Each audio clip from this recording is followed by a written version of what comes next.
सिन्धुपाल्चोक जिल्लाको हिमाली गाउँपालिका पाँचपोखरी थाङपाल गाउँपालिकाको उज्यालो नेपाल पार्टीको प्रथम पालिका अधिवेशन पार्टीका श्रद्धेय अध्यक्ष कुलमान घिसिङको प्रमुख आतिथ्यतामा भव्यताका साथ सम्पन्न भयो।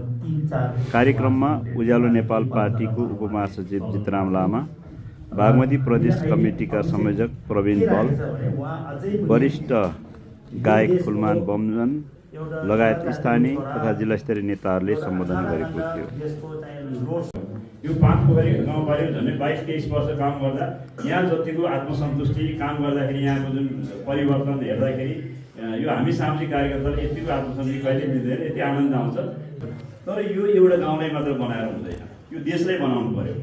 अब देश बदल्नको लागि अब उज्यालो नेपाल पार्टीमा आबद्ध हुनु होला, किनभने अब योभन्दा राजनीतिक परिवर्तन भयो, सामाजिक परिवर्तन भयो, एउटा सेक्टरमा एउटा सानो कम्पोनेन्टमा सानो भागमा मात्र हामीले परिवर्तन गऱ्यौँ।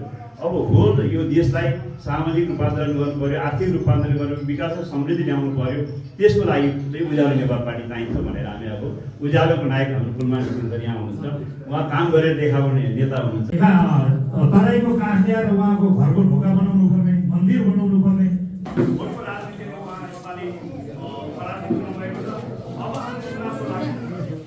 कार्यक्रमको बीचबीचमा कलाकार कुमार बमजनको विजुअल प्रस्तुतिका साथ भएको नाचगानले कार्यक्रमको रौनक थपिएको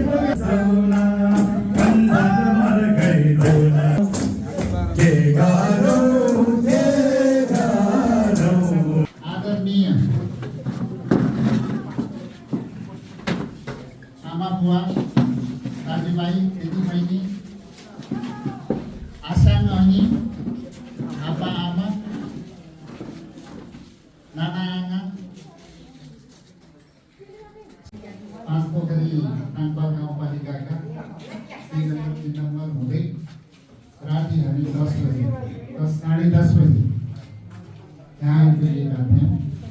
बिहान पनि बिहानभरि नै हामीले विभिन्न टोलमा पुग्यौँ र करिब 20-25 ठाउँमा हामीले यो पाँचपोखरी थाङपाल गाउँपालिकाका आदरणीय आमाबुवा दाजुभाइलाई भेट्ने मौका पायौँ।